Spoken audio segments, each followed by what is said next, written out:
Hey, what's up, guys? It's Oakley, and I'm going to be continuing the coverage of the faction reveals posted by CA. So the next one we're going to be covering is going to be the Alans.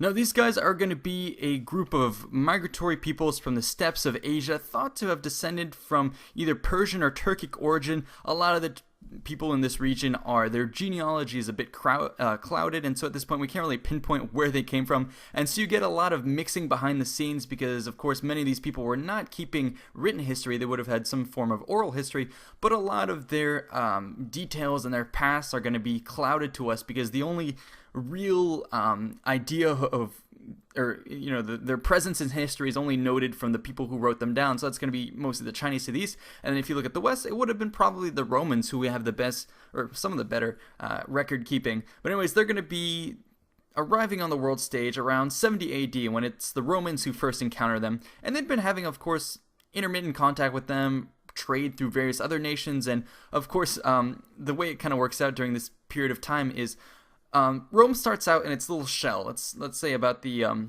early on it's in Italy, and then as Rome pushes out, they run into like the Celts, and they're like, oh my god, these guys are so fearsome. And then finally they conquer the Celts, or they talk to the Celts, and the Celts say, oh my god, you thought we were bad. And then they're working with them, and then they say you should talk to the guys across the Rhine. And then that's where they encounter an even more ferocious people who are going to be the Germans, and that's going to be Caesar who writes about them in his Gallic campaign. So first the Romans are scared of the Celts, then they're going to be scared of the Germans, and the Germans prove to be ferocious.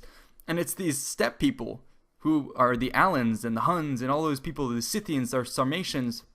Those are the people who have an uneasy truce with the Germans. And so it's you follow up this sort of not pecking order, but the food chain almost, where you have these more and more ferocious people the further out you go from Rome itself. And so these are going to be these ferocious steppe people that you always see mentioned and that have a really great impact on history.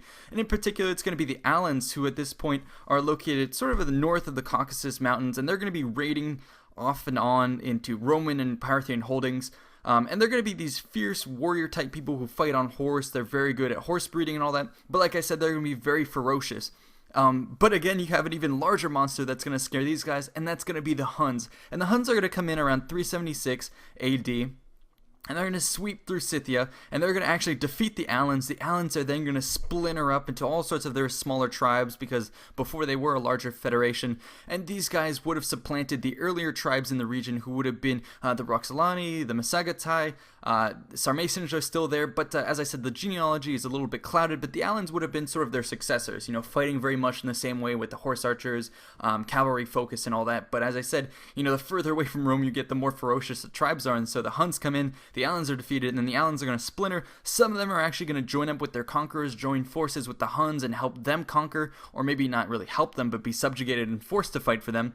And then some of the other tribes are going to flee south and try and hold out there. Another group is going to flee west, and you can see that a little bit represented in CA's map right here of the Alan position. You have these little blobs of we don't quite know what yet, but the eastern one would primarily be maybe forces that are going to be fighting off against the Huns, and the rest in the southwest are going to be feeling the pressure. They're maybe going to be positioned to move further westward.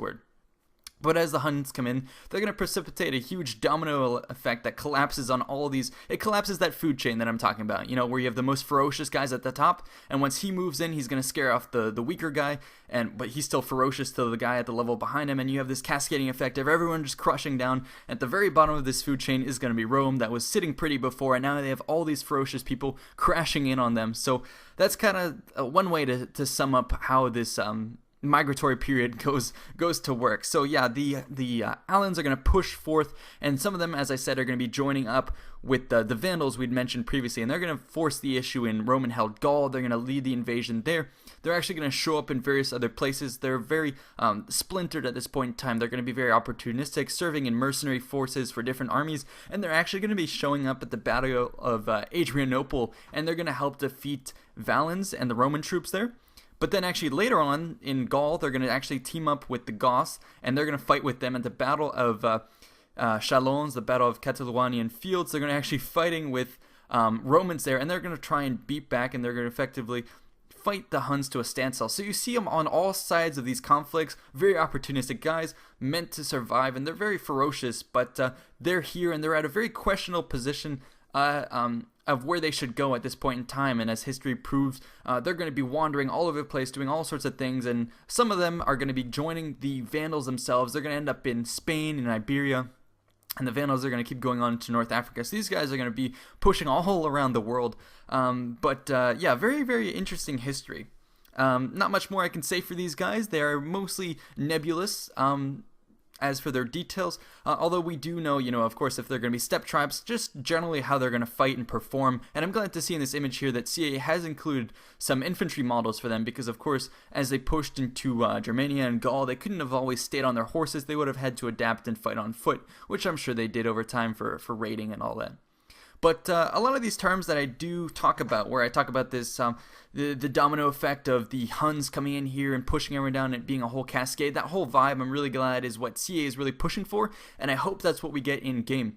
But I will toss out a little other thing that I think you guys should check out, and that is going to be Dan Carlin. Dan Carlin is an awesome podcaster. He does these podcast series called Hardcore History, where he goes over all these different types of time periods in history.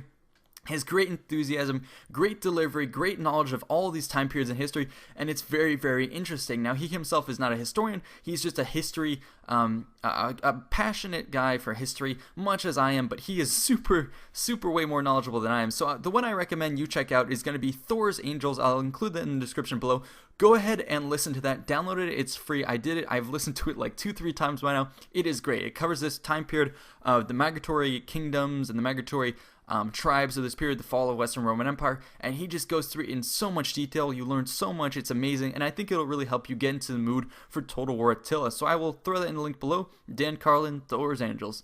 Hope you guys enjoyed. I will see you in the next one. Peace out.